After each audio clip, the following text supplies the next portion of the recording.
폭염이 계속될 때에는 제일 좋은 말이 더울 때에는 좀 쉬어가도 좋습니다. 이런 문구인데요. 좀 쉬어가도 되겠지만 우리 주님께 드리는 이 예배만큼은 쉬어갈 수가 없습니다. 날씨가 오늘도 대단했습니다. 우리 성도님들 건강을 잘 챙기시기를 바랍니다. 우리가 쓰는 말 가운데 천연 기념물이라는 말이 있습니다. 특별한 곳에서 남들이 잘 가지 않는 곳에서 열심히 묵묵히 이렇게 사명을 감당할 때에 너는 천연 기념물 같은 존재다, 이런 말을 우리가 종종 씁니다. 이 천연 기념물 1호가 무엇인가 찾아보니까 답을 가르쳐 드릴 수는 없고 우리 대구의 저 동구에 한쪽 편에 있더라고요. 천연 기념물 1호가 대구에 있습니다. 여러분, 천연 기념물 가운데 이렇게 많이 없어지는 하나의 조류가 바로 새입니다. 새 중에서도 이 황새라는 새가 있는데요, 이 속담에도 등장합니다. 뱁새가 황새 따라가다가 어떻게 된다, 이런 속담도 있듯이 황새가 천연기념물 보니까 199호입니다. 199호.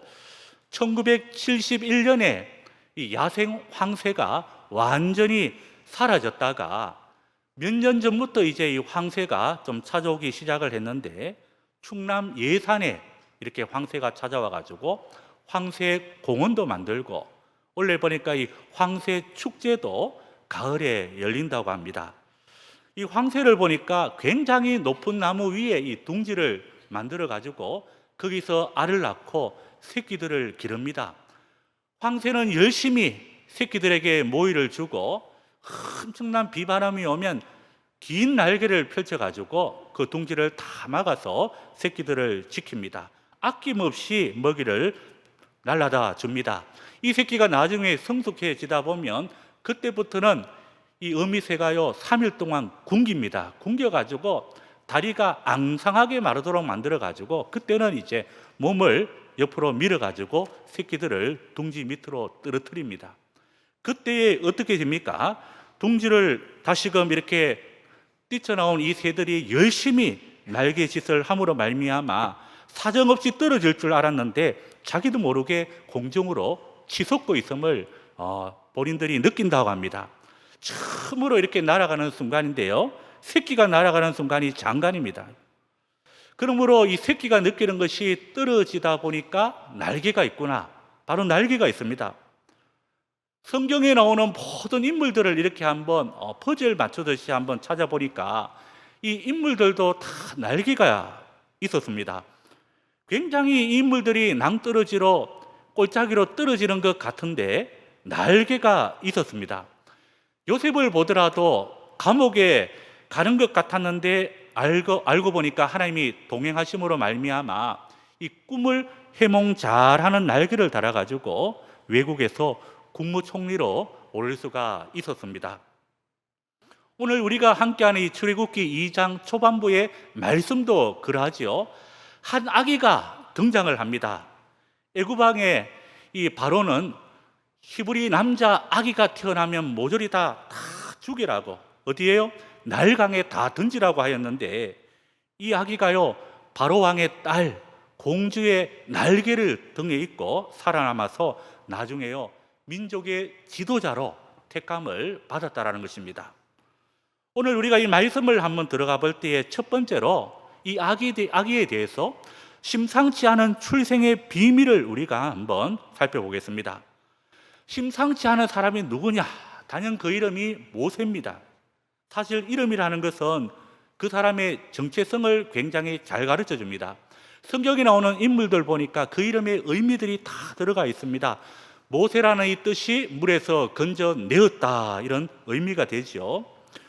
사실은 죽을 수밖에 없는 상황이었는데 태어나자마자 나일강에 던져져 죽을 수밖에 없었는데 하나님의 특별한 섭리로 건져주셔서 자기 자신만 구원을 받은 게 아니라 나중에 이스라엘 백성들을 다 구원시키는 이런 하나의 엄청난 사람이 되었습니다. 오늘 여기 앉아있는 우리 모든 성도님들 한 사람 한 사람도 이 모세가 되었으면 좋겠습니다. 내 자신이 사망에서 생명으로 가는 구원을 얻고 그 다음에 끝이 아닙니다. 자기 자신이 자기 자신 혼자 구원을 받은 것이 아니라 모든 사람들도 구원의 길로 이룰 수 있도록 통로로 그렇게 살아야 됩니다. 오늘 먼저 본문 속으로 들어가 볼 것은 이 출생의 비밀인데요. 성경에 보면 출생의 비밀 그리고 출생의 이야기가 많이 나옵니다. 인물들 가운데 출생에 대한 이야기가 나오는 사람은 굉장히 중요한 사람입니다. 특별히 모세는요, 만세 중에 택하여 주시고 그의 삶 가운데 뜻이 있다라는 것입니다. 그의 삶을 한번 보니까 넘어지고 깨어지는 것들이 굉장히 많았는데 특별히 모세를 향하신 하나님의 뜻이 있었고 모세에게 주신 은혜가 있었습니다. 그 뜻을 붙들고 우리도 하나님 앞에서 이 한 번뿐인 삶 가운데 반드시 쓰임받는 그런 멋진 사람이 되었으면 좋겠습니다. 오늘 말씀 가운데 1절을 한번 보게 되니까 레위 가족 중 한 사람이 가서 레위 여자에게 장가들어. 오늘 이 구절 바로 전 단락에 있는 1장 후반부를 한번 보게 되면 거기에 히브리 산파가 등장합니다. 산파의 이름은 시프라 그리고 부아. 저는 이 이름을 절대로 안 잊어버립니다. 야, 이 문제가요, 예전에 그 신대원 기출 문제에 굉장히 많이 나가지고 시부라입니다. 부라. 부아. 이 것이 잘못 틀려도 우리가 착각을 할 수 있는데 애굽 왕이요, 이 히브리 산파에 이르기를 히브리 여인을 위하여 해산을 도울 때에 그 자리를 잘 살펴가지고 유심히 아들이거든 그를 죽이고 딸이거든 살려둬라 이런 명령을 내렸죠. 여기서 이 산파 이름을 성경에 명확하게 기록해 놓았습니다. 산파 그러면 이름 중요하지도 않은데 명확하게 이름을 적었고요. 그리고 그녀들을 굉장히 중요하게 보았더라 이것입니다. 당시에 이 바로왕의 힘이 엄청났습니다. 엄청나고 그의 명령이라면 정말 죽은 척이라도 들어야 되는데 하나님의 시선은 바로 믿음을 지킨 이 산파들에게 있었던 것입니다. 그러므로 여러분 우리가요 지극히 작은 자리라도 적은 이런 영역을 차지하는 삶을 살아가더라도 하나님을 경외하고 하나님을 두려워하는 마음으로 그 자리에 열심히 잘 감당하고 거기에 서 있으면 하나님이 그 이름을 기억하시고 반드시 사용해 주시더라는 것입니다. 오늘 첫 내용에 보니까 중요한 사람이 또 나옵니다. 모세의 아버지 어머니입니다. 실명이 아직까지 거론이 되어 있지 않습니다. 레위 가족 중 한 사람이 가서 레위 여자에게 장가들어. 레위는 야곱의 그 12아들 가운데 세 번째 아들입니다. 루벤, 시몬, 레위, 유다 이렇게 흘러가는데 셋째 아들입니다. 그런데 성경에 보니까 시몬 레위가요 굉장히 폭력적이었습니다. 어떻게 폭력적이었느냐? 그 옛날 누이 디나 사건 때 보니까 하몰 족속들을 다 죽여버려가지고 이 두 지파가요 저주를 받게 됩니다. 이 저주가 특별히 레위에게 임했는데 그 저주가 무엇인가 보니까 흩어지는 것. 그런데 나중에 레위 지파가요 이제 속죄를 함으로 말미암아 하나님의 영역 안으로 그렇게 들어오게 되는데 바로 이러한 레위 지파의 어떤 여자와 남자 이렇게 거론을 한 것이고 이름은 실명을 밝히지 않았습니다. 그리고 나중에요 저 뒷장에 한 4장을 건너뛰어야 됩니다. 출애굽기 6장 20절에 가보니까 모세의 족보가 나오는데 그 족보 속에서 아버지와 어머니의 이름이 슬쩍 나오고 있습니다. 아브라함은 그들의 아버지의 누이 요게벳을 아내로 맞이하였고 그런 아론과 모세를 낳았으며 아브라함의 나이는 137세였으며 그 아버지 이름은 아므람, 어머니 이름은 요게벳. 족보에서 이렇게 나오지만 오늘 2장에서는 그렇게 주목하지를 않습니다. 무엇보다도 오늘 아버지 어머니가 중요한 것이 아니고 오늘 그 전장에 있는 히브리 산파 이름은 굉장히 잘 새겨져 놓았습니다. 그 다음에 오늘 말씀 2절을 한번 보십시오. 그 여자가 임신하여 아들을 낳으니 요게벳입니다. 그가 잘생긴 것을 보고 석 달 동안 그를 숨겼으나, 잘생겼다라는 것은 막 태어나자마자 얼굴이 막 화라고 이래 잘생겼다가 뭐 그런 말도 맞기도 하지만 사실은 그 의미상의 깊은 의미가요 하나님 보시기에 뜻이 있다, 계획이 있다라는 것입니다. 우리가 이렇게 아기를 출산했을 때에 주변의 사람들이 아기가 이쁜가, 또 마음속으로 말은 안 하지만 못생겼는가, 이렇게 아기를 한번 보잖아요. 그거 보지 말고 뭘 봐야 되냐면 이 하나님의 시각으로, 하나님의 중심으로 그 아기의 이제 미래를 보라는 것입니다. 장차 이 아기가 무엇을 할 것인가. 그러므로 우리가요, 사람을 바라다 볼 때에 겉을 보지 말고 속을 보면서, 예수님도 그 투박한 베드로를 보면서 너는 베드로다. 비록 천방지축이고 투박하지만 내가 이 반석 위에 내 교회를 세우리니, 그렇게 이 베드로의 미래를 내려봤지 않습니까? 오늘 본문의 내용에도 그의 부모, 특별히 어머니가 그 아들을 바라다 보고 잘생긴 것을 봤다, 외모를 보고 기뻐했다.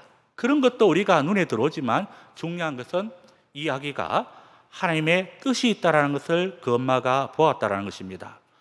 그래서 레위 지파 그러면 그래도 뭐 폭력성은 있지만 그래도 레위 지파 아닙니까? 이제 기도하는 가정이기 때문에 엄마가 기도를 열심히 해가지고 기도해 봤더니 이 아기가 범상치는 않구나, 뭔가 뜻이 있어, 이 아기를 통해서 하나님께서 새로운 길을 이끌어 가실 것이다. 그 엄마가 그런 시각으로 아이를 쳐다봤습니다.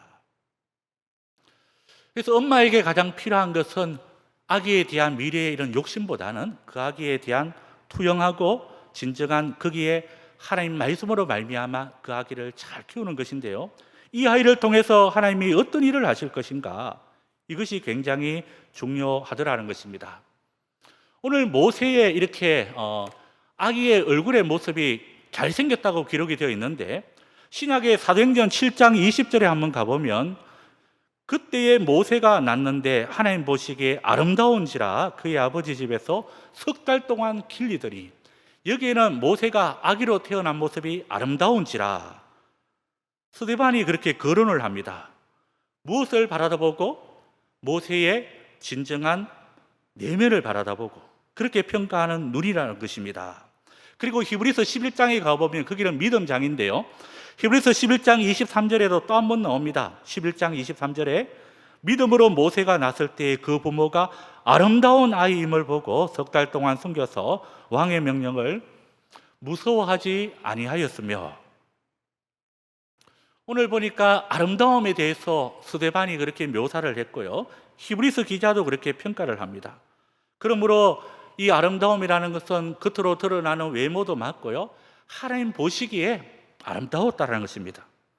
그 안에 하나님의 뜻도 있었고요, 이 아기가 앞으로 살아가야 될 진정한 미래, 이 아기의 잠재력도 있었고요, 그러한 것을 진정으로 이렇게 바라보고 지필을 해놓은 것입니다.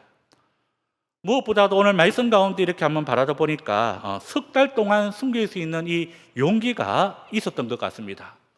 이 바로의 명령을 두려워하지 아니하였다고 하죠. 하나님의 약속을 바라다보고 하나님의 뜻을 바라다보면요, 절대로 흔들리지가 않습니다. 사면초가의 삶에서도요, 하나님 바라다보고, 오늘 그 엄마가 사랑하는 자기의 아들의 얼굴에 막 그 영혼이 잘생긴 것을 들여다봤답니다. 저는 이 아가들을 굉장히 가까이서 볼 수 있는 사람입니다. 지금은 이 맡고 있는 부서가 1청년회인데요, 오래전에, 예전에 그러면 한 10년 정도 된 것 같은데, 2016년도, 17년도에 그때 1청년회 할 때는 거의 다 자녀들이 초등학교 5학년, 6학년 이상이었고요, 이 중학생들이 수두룩했습니다. 근데 지금의 그 1청년회 가보니까 자녀들이 어린이집 다니고 유치원 다니고 영유아 아기들도 굉장히 많고요, 중간에 예배하고 성경 공부할 때도 엉엉이 울면서 우는 영아들도 굉장히 많고 원래 태어난 아기들도 많습니다. 그 얼마나 귀엽든지, 외모도 이쁘지만 그 영혼을 바라다 볼 때 얼마나 참 아름답고, 이 아기는 장차 수임받는 사람이 될 수도 있을 것 같고, 우리나라에 필요한 꼭 맞는 이 대통령이 될 수도 있을 것 같고, 시대를 움직일 수 있는 기업가가 될 수 있을 것 같고, 우리나라에 가끔씩 오는 이 젠슨 황처럼 이런 유명한 시대의 영웅이 될 수 있을 것 같고, 그렇게 이제 아기를 한번 들여다보고 아기들을 굉장히 이뻐합니다. 더 나아가서 많은 영혼들을 주께로 이끌 수 있는 그런 하나님의 쓰임받는 일꾼이, 사명자가 될 수도 있을 것 같고, 바라보면 바라볼수록 아기는 참 이쁘고 때로는 심장이 떨릴 때가 많습니다. 근데 그 아기들이 보니까 막 이제 수련회 갈 때도 따라와요. 그지? 그 수련회가 육아부 수련회 그래가지고 거기에 또 아기들이 끼어가지고 함께 수련회를 하고요. 참 귀엽습니다. 어쨌든 간에 우리가 다음 세대를 바라다 볼 때에 간절함이 있어야 됩니다. 그냥 스쳐 지나가는 것보다 간절함이 있어야 되고, 요즘에 결혼도 늦게 하고 저출산 하기를 바라다 볼 때 막 간절함이 있어야 됩니다. 다음 세대에 대한 하나의 이런 기도함이 있어야 되고요. 이 아기들의 세대 가운데 나중에 자라서 하나님이 어떤 일들을 인도하실까, 그 영혼이 잘 생기고 아름다운 것을 보면서 그러한 마음이 들더라는 것입니다. 오늘 아므람과 요게벳도 기도 많이 했을 것입니다. 기도 많이 하니까 아기의 그 영혼의 아름다움을 바라보고 잘생길 것까지 바라보지 않겠습니까? 그런데 오늘 말씀 가운데 이렇게 한번 보더라도 신약의 스데반 집사님은 이 아기에 대해서 하나님 보시기에 아름다움을 보았다고. 그러니까 이 말은 차라리 이제 부모가요, 애가 범상치 않으니까 하나님께 맡기자, 이런 뜻으로 우리가 의미를 파악해야 되겠습니다. 3절을 보니까 더 숨길 수 없게 되매 그를 위하여 갈대 상자를 가져다가 역청과 나무진을 칠하고 아기를 거기 담아 나일강과 갈대 사이에 두고. 한번 이 말씀의 구절을 보면 한번 보십시오. 보통 사람들이 이렇게 해결할 수 있는 시간이 한 1년 정도 가는 것 같아도 굉장히 짧지요.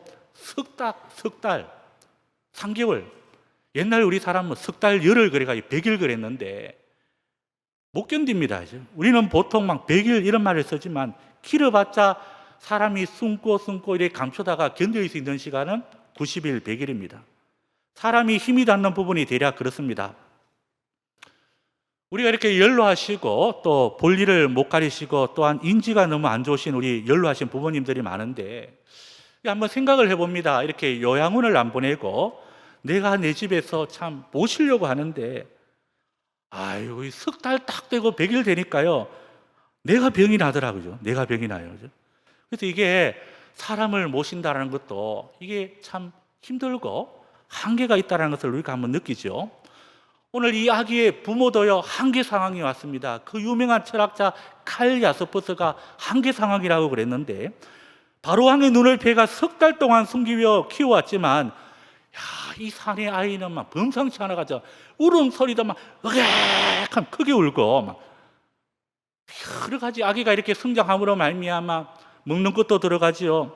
또 부모가 종살이를 하고 있으니까 경제도 안 오고 경제도 안 되고, 이 삶에서 한계 상황이 오다 보니까 이 마지막 절호의 방법이 무엇인가 보니까 이 기도하니까 답이 있잖아요. 그들은 하나님께 맡기자.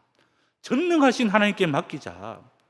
내 마음의 컨트롤도 이렇게 안 되는데 한계 상황인데 도우시는 우리 하나님이 계시더라는 것입니다.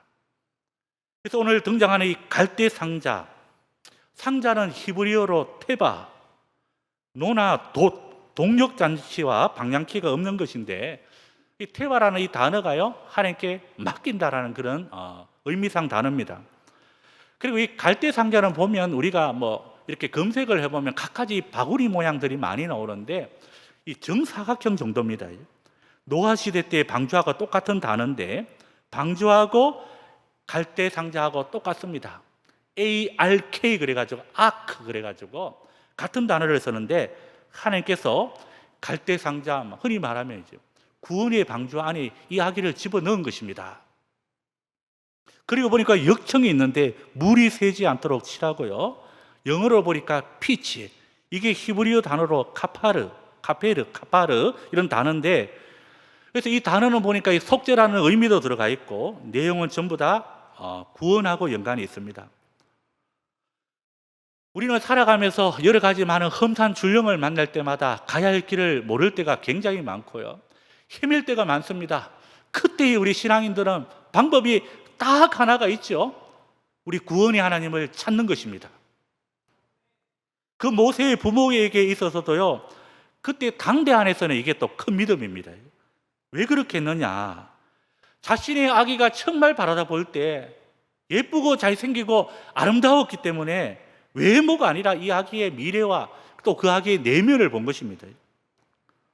오늘 무엇보다도 우리의 참된 믿음이 무엇인가, 더 나아가서 참된 믿음의 사람이 무엇인가 볼 때에 이 사람의 영혼의 아름다움을 바라다보는, 오늘 뭐 이렇게 앉아 계시지만, 띄엄띄엄 이렇게 멀리 앉아 계시지만 이 한 영혼 한 영혼이 굉장히 소중합니다. 소중해요. 그 영혼의 아름다움을 볼 줄 아는 이 눈이 열려야 된다는 것입니다. 영적인 눈, 이 믿음의 영적인 눈이 활짝 열리시는 우리 대구 동부의 성도님들 될 수 있기를 바랍니다. 오늘 두 번째로 보니까 하나님의 기묘한 반전이 이루어집니다. 오늘 본문에 보니까 나일강이 나오는데 이 나일강은 굉장히 큰 강입니다. 지중해로 흘러 들어가고요, 남북으로 이집트를 관통하는데 6,690km, 26,000리, 큰 강입니다. 그래서 이 강에서 띄워진 이 갈대 상자, 얼마나 바라다 보면 참 미천하고 가련하고 볼품이 없겠습니까? 그런데 하나님은 갈대 상자를 통해서 엄청난 역사를 쓰시고 기묘한 반전을 이루어 가시더라, 이것입니다. 오늘 4절에서 6절까지 제가 한번 읽어보겠습니다. 그의 누이가 어떻게 되는지를 알려고 멀리 있었더니 바로의 딸이 목욕하러 나일강으로 내려오고 시녀들은 나일강가를 그릴 때에 그가 갈대 사이에 상자를 보고 시녀를 보내어 가져다가 열고 그 아기를 보니 아기가 우는지라 그가 그를 불쌍히 여겨 이르되 이런 히브리 사람의 아기로다. 이 4절에 나오는 이 사람의 이름도 없지만 이 누이가요, 미리암입니다. 우리는 이미 다 알잖아요, 미리암이라는 것. 여기서 이름을 밝히지는 않았지만 이 누이 미리암이 어떤 믿음이 있었는지 없었는지는 모르지만 그냥 멀리서 이 누이가요, 이 누나가 그렇게 바라다보고 쳐다봤다라는 것입니다. 5절 말씀을 보니까 하나님 섭리라는 단어로 우리가 이렇게 한번 표현을 할 수 있습니다. 바로의 땅 공주가요, 강가에서 목욕을 했는데 하필이면 이 공주가 어떻게 강가에 나가서 목욕을 하겠느냐. 궁전 안에도 엄청난 좋은 이런 목욕하는 시설들이 많은데 이날의 공주가 마음이 싱숭생숭해가지고 강가로 나갔더라. 정말 몇 번도 나가지 않는 그 강가에 나가가지고 목욕을 했더라는 것입니다. 마치 뭘 봤느냐, 갈대 상자가 오는 걸 봤답니다. 그래서 이 상황 자체가요, 타이밍이 조금이라도 이렇게 빗나가면 갈대 상자를 못 보는 상황입니다. 뭐 단 2, 3분이라도 이렇게 빗나가면 갈대 상자는 떠내려갔을 것입니다. 그리고요, 9절에 보니까 그 타이밍에 아기가 참 멋지게 울었습니다. 큰 소리로 울었더니 이 바로 이 공주가 바라다 볼 때 이 아기가 굉장히 불쌍하게 느껴졌더라는 것입니다. 그리고 그 공주는요, 이 아기를 보는 순간에 이 아기는 히브리 사람의 아기로다. 공주가 알았을까요? 몰랐을까요? 알았습니다. 딱 보는 순간에 우리 동족의 사람이 아니구나, 이 아기는. 죽어야 되는 히브리 사람의 아기인 줄 알았을 것입니다. 그런데요, 그때 이 바로 공주의 바로의 딸 공주의 마음속에 그때의 모소개가 작동을 해가지고 이 아기를 데려오라고 그럽니다. 그리고 자기가 키우고 싶은 마음이 들고요. 그래서 이 상황 자체가요, 우연이라고 보기에는 참으로 아닌 것 같습니다. 필연입니다. 하나님의 섭리, 하나님의 이 상황 가운데, 기막힌 타임만 가운데 이 하나님의 인도하심. 그러므로 우리가 구원의 하나님을 의지하고 나가면 하나님께서 이 모든 세상을 움직이시고 날 강가에 물줄기까지 움직이시고 거기에 필요한 사람들까지도 붙여 주시더라는 것입니다. 그래서 우리가요, 신앙 가운데 이렇게 붙들림 바 되다 이런 말을 말해서는 정말로 참 하나님께 붙들림 바 되는 이런 인생을 우리가 살아가야 되겠습니다. 오늘 7절에 보니까 그의 누이가 바로의 딸에게 이르되 내가 가서 당신을 위하여 히브리 여인 중에서 유모를 불러다가 이 아이에게 젖을 먹이게 하리이까. 이 7절을 보더라도 모든 상황 자체가 정확한 타이밍입니다. 유모 데려올까요? 그랬더니 공주가 데려와라. 이제 유모가 딱 옵니다. 이제 정확한 순간에 유모가 딱 와가지고 이 바로의 딸 공주가 참 마음이 넓어요. 긍휼이 임했습니다. 8절을 보니까 바로의 딸이 그에게 이르되 가라 하매 그 소녀가 가서 그 아기의 어머니를 불러오니. 이 요괴뱃은 잃었던 아기를 생전 보지 못할 것 같았는데 이 아기를 또 다시 보게 됩니다. 하나님의 기막힌 반전입니다. 중요한 장면입니다. 아기를 다시 보게 되었다. 이 상황뿐만 아니고 우리가 인생을 살더라도 하나님 앞에 맡기면, 드리면, 감사하면 모든 것이 때와 시기 가운데 하나님이 우리가 다시 돌려줍니다. 그죠? 돌려줘요. 창세기 22장을 보더라도 아브라함의 아들 하나님께 바쳤더니 하나님을 이삭을 번제물로 데려갑니까? 안 데려갑니까? 다시 돌려받았습니다. 그리고 나중에는요, 아브라함이 이전에 그냥 단순한 내 아들 이삭이었지만 나중에 창세기 22장에 보니까 이 아들이요, 여호와 이레의 아들이 됩니다. 이레의 아들, 그죠? 이름이 근사합니다. 이 세계에서 굉장히 중요한 것입니다. 오늘 9절을 보니까 바로의 딸이 그에게 이르되 이 아기를 데려다가 나를 위하여 젖을 먹이라. 내가 그 싹을 주리라. 여인이 아기를 데려다가 젖을 먹이더니, 오늘 싹이라는 이 물질, 이 단어가 솔깃하게 들어옵니다. 요게벳은 잃었던 아들을 다시 보게 되었고 다시금 자기가 데려다가 젖을 먹고 기르면서 싹, 바로 딸 공주가 주는 그 하나의 싹까지 이렇게 돈까지 받게 됩니다. 그래서 이러한 타이밍은 참 기가 막힙니다. 가까이서 아들 보고 경제적인 부분도 채워지고, 그리고 이 엄마가 나중에 이 아기를 키움으로 말미암아 아기가 서서히 자랍니다. 그 엄마가 키웠으니까 얼마나 아기가 잘 자라겠습니까? 아기가 나중에 크고 하다가 나중에 보니까 바로의 딸 공주에게로 데려갑니다. 마지막 10절을 보게 되니까 그 아기가 자라매 바로의 딸에게로 데려가니 그가 그의 아들이 되니라. 그가 그의 이름을 모세라 하여리되 이는 내가 그를 물에서 건져내었음이라 하였더라. 1절에서 10절까지 이 구절은 참 이렇게 우리 주일학교 어린이들에게 참 이렇게 아름답게 만화 영화로 만들어지면 참 좋겠고요. 어린이 설교로 딱 맞는 설교인데 우리가 듣기에는 좀 이렇게 뭔가 악이니까 뭔가 안다고 하는데 이 주일학교 학생들은 굉장히 좋아한다고 그래요. 오늘 무엇보다도 데려가고 나서 바로의 딸 공주의 아들이 되어버렸습니다. 아들이. 그리고 공주가 그 아들의 이름을 딱 지어줍니다. 모세라고지. 물에서 건져내었습니다. 모세입니다. 오늘 우리가 이렇게 성경을 한번 보더라도 정말 이 아기의 인생이 기적 같은 인생입니다. 하나님의 기묘한 반절입니다. 오늘 우리가 여기서 알 수 있는 것이 무엇입니까? 오늘 말씀을 우리가 한번 마음속으로 생각해보고 오늘 한번 적용을 해보면 우리는 아름다움을 볼 수 있는 이 눈이 열려야 됩니다. 이 눈보다는 마음에 영안이 영적인 눈이 열려야 돼요. 아름다움을 볼 수 있는 눈, 그죠? 그 영혼에 잘생기고 이 아름다움을 볼 수 있는 것. 눈이 열리기 위해서는요, 많은 영성이요, 어디에서? 기도의 삶에서 이루어지더라. 그리고 우리 신앙인들은 우연을 너무 믿으면 안 됩니다. 우연을 좋아하다 보면 자꾸 이렇게 미래적인 상황으로 가가지고 알고 싶은 마음이 생기는데 우리는 우연을 믿지 말고 필연입니다. 하나님의 계획하심과 인도하심, 모든 것을 주관하시는 하나님. 그리고 오늘 이 갈대 상자가 나오는데 이 영적인 하나의 의미가요, 우리 구원자 예수 그리스도입니다. 믿으십니까? 예수 그리스도. 우리가 먼저 예수 그리스도를 깊이 만나야 됩니다. 오늘 죽음의 강에서 건짐을 받은 사람이요, 다른 사람들까지도 이제 앞으로 건져낼 수 있습니다.